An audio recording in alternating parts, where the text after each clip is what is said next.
উস্তে ভাজি হবে।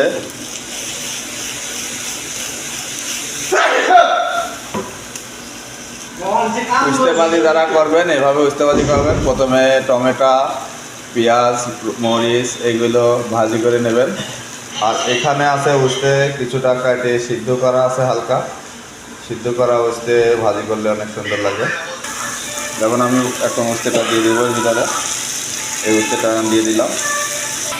এখন একটু নেড়ে দেব। এখন একটু মশলা দিলাম, গুঁড়া মশলা একটু নেড়ে দিলাম। এবার কিছুক্ষণ বসায় রাখবো। টমেটো উস্তে ভাজি খুব সুন্দর লাগে। অনেকে জানেন না যে টমেটোর উস্তে ভাজি কীভাবে করতে হয়। শেষ বেশ আমার উস্তে ভাজিটা হয়ে গেল। এখন সুন্দর